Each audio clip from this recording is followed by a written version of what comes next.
Update. Entitled Sister-in-Law Wants Custody of My Baby. Original post. Background. Me 36 female, sister-in-law 40 female. I've been married to her brother for over 10 years, and there's always been some jealousy and resentment from her. She always felt like he had a life she wanted. Not necessarily with her brother, but the marriage, family, job stability, etc. I have 3 kids, 10 female, 8 male, and 3-month-old baby girl. She got married last year, and they decided to start trying for a baby. But she was unfortunately told that she can't have children naturally. She was understandably devastated, and the family comforted her as best as we could. We recently had a family dinner, and in the middle of it, she says, "OP, I think it's really unfair that you got to have 3 kids and I can't have any. Your baby is my last chance to raise a child, so I think you should give her to me during the week so I can create a motherly bond with her, and you can have her on weekends." Before I could respond, the entire table erupted with everyone talking at once, so I took my older kids upstairs.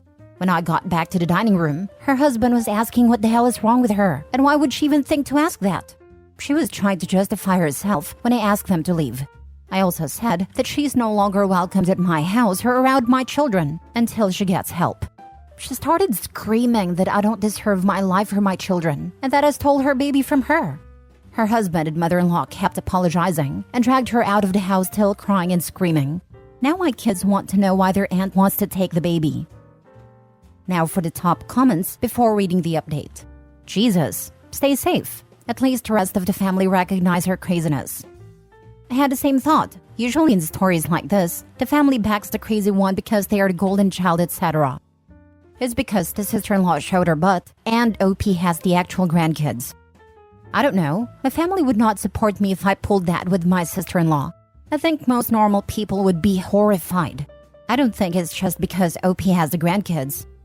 I hope that my family would support a family member like that, in a sense that I hope we would all be very clear with, you need help urgently and we're all going to support you if you get psychiatric help. Also, don't come close to the kids anytime soon.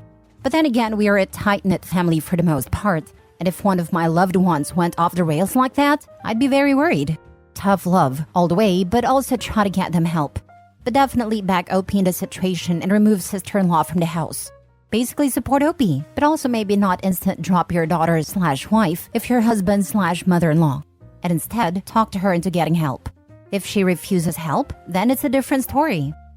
If she ever goes to daycare, make sure they know she is not allowed to pick up your daughter. I would also contact the school your other children attend just in case. She sounds unhinged. Yes, the entire family agrees she needs help, but still be careful, because you never know what she might do.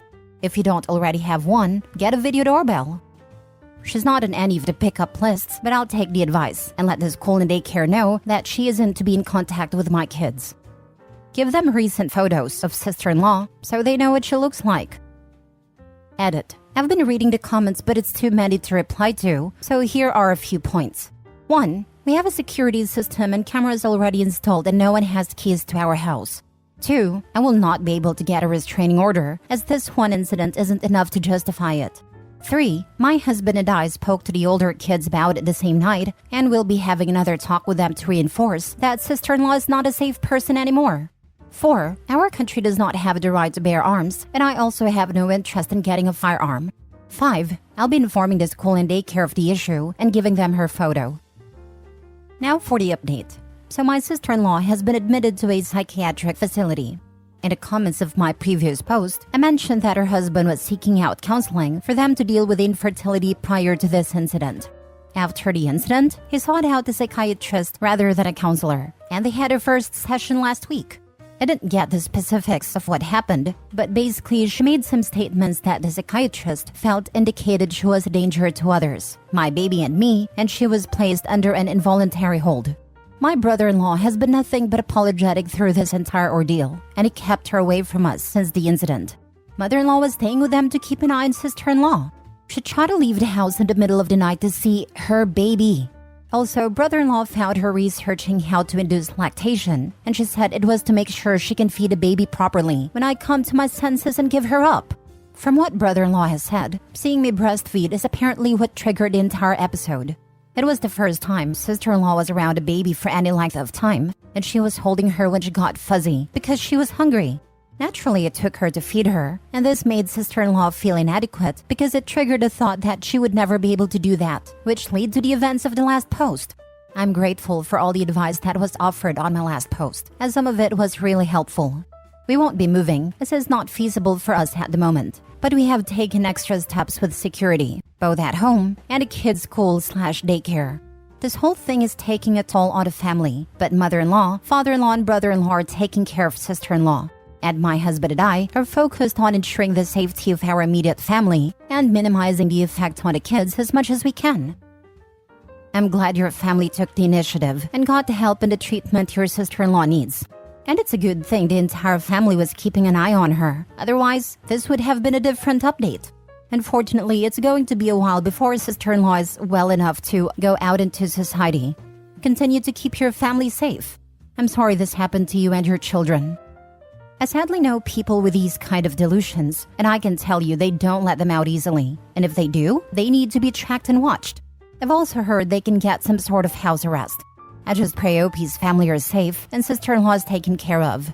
I'm actually wowed at sister-in-law's husband for not dumping her and actually helping keep her away from OP and getting sister-in-law the help she needs. The folks did the right thing protecting your kids, and your family did the right thing getting sister-in-law help. Sometimes reality is just too much for a mind to bear. Your sister-in-law had a psychotic break and will likely be unwell for a long time. Even after she is on a successful medication regimen, she shouldn't have access to you or the kids. One missed med or one trigger can initiate a relapse. I'd also point out, I used the word initiate rather than cause. You breastfeeding your baby did not cause this.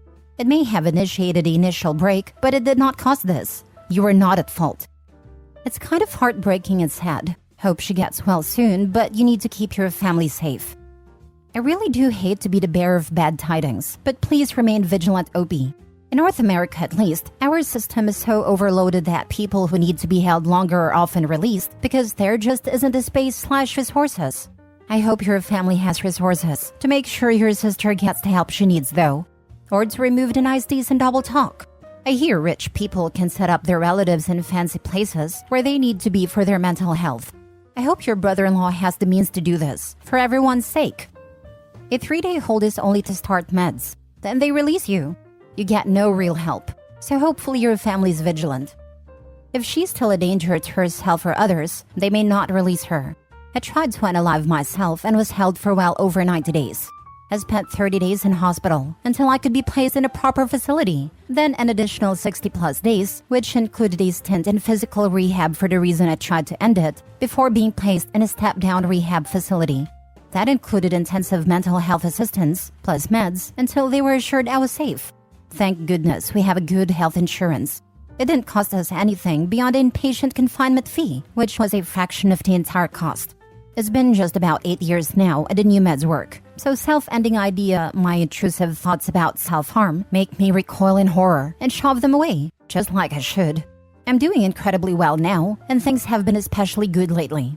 Just pointing out that if you are a danger after 3 days, you can and will be held. At least in my state. Your mileage may vary by state and country of residence, as well as availability of services. Next story, entitled Brother-in-Law with Peter Pan Syndrome. It's long, so too long didn't read. Brother-in-law quit his well-paying job to pursue his dream career. Years later, he is acting like the entire family is responsible for taking care of him and treating his mother poorly for not doing a good enough job. Before I get going, I just want to say I like to think we are good hosts. When we have visitors, we love hosting and always provide snacks, meals, drinks, toiletries, etc. We love having friends and family visit and try to buy things that will make their stay super comfortable. My brother-in-law quit his well-paying job a few years ago to pursue something new and exciting. We were all happy for him, but didn't realize he'd expect us to essentially carry him for years to come. We are all in our 30s for context. Upon starting his new career, brother-in-law didn't renew his lease due to financial reasons. Initially, he kept asking to stay at our apartment, which was a 1,000 square foot 2-bed, 2-bath. My husband and I agreed to a 2-week limit for his stays. Then we changed it to a 1-week limit after a while because it was too much. Too little space, too little alone time, too much unpredictability. He would go out at night and not come home, or come home in the middle of the night and wake us up, or leave after we went to sleep but forget to lock the door. This dynamic just wasn't healthy for us. Due to the frequency and length of visits, we told brother-in-law that if he plans to stay with us, he needs to buy his own food. He agreed, but then wouldn't buy an adequate amount of food and would ask for our leftovers or access to the food in the pantry and fridge that was due to expire soon. It seemed fine at first. He was kind of like a human garbage disposal. But it got old quick when he started asking to eat non-perishables, and at this point was not contributing to groceries in any way. It's hard to say no to someone, especially your family, when they're literally asking for food because they are hungry. But he eats a lot, and while we are comfortable, we have a budget that we try to stick to, and feeding an extra person is a lot. On top of that, he never did dishes or cleaned up after himself, even causing a mess. So even him eating things that were potentially going to go to waste ended up being more work for us. After going along with this for longer than I'd cared to admit, we started telling him no to our food entirely. Then he started watching us eat dinner and asking to finish off the food in our plates that we didn't finish, since that wouldn't be going into meal prep containers and would be going into trash. I let him do this, but it felt bizarre and invasive and made me feel inhumane. I was exhausted because I felt like a horrible person. I felt like we should just let him eat with us at this point. In retrospect, he should have been respectful of our boundaries, but at the time, it was such an unusual experience for me. I just couldn't figure it out. My husband and I had a conversation about it and put an end to the visits entirely. He ended up signing a lease somewhere, so now it's been a year or two since this was an issue. I had honestly forgotten about how frustrating it all was until this weekend. Now that the lease he signed is up, he's staying with my mother-in-law, his mom. Mother-in-law and brother-in-law visited this weekend because it was brother-in-law's birthday and we live in a city where all his friends live. When they arrived, brother-in-law complained for about an hour about the free accommodations at mother-in-law's. This was all in front of her, and I could tell it was hurting her feelings. She just bought a new house and was excited to talk about it with me. But every time she'd share something about it, he'd offer a counterpoint as to why it was terrible. My husband and I tried to change the subject. We all started discussing the drive up, where did they stop to eat, what did they listen to, etc. Just trying to move on. Brother-in-law then complains that mother-in-law, who drove him 5+ hours to get here because he doesn't have a car, was trying to talk to him too much on the ride up. I say, well, when you're tired and driving long distance, it's nice to have someone to talk to. My husband adds that he understands because he also just likes to relax in the car. But that whenever I'm driving, he likes to make sure that I'm happy. And when he's driving, we get to do what he wants. Brother-in-law says that none of us understand the stress he's under. Spoiler alert, we all work stressful full-time jobs. And that all he does all day is answer questions, and he's tired of it. Spoiler alert again, every functioning adult also has this issue. So apparently for the car ride, brother-in-law watched television on his cell phone with the volume on the entire time while his mother drove. This weekend went by fine-ish after the first night. Brother-in-law invited several friends over to our house, which I wasn't thrilled about because our new house is still pretty small. They were nice though. We asked brother-in-law to pick up drinks if he was bringing friends over, as we weren't prepared for so many people, which he did not. Mother-in-law expressed frustration to my husband and me about brother-in-law not contributing to groceries, not being clean, etc., but I think she was trying to keep things cool, as it was his birthday.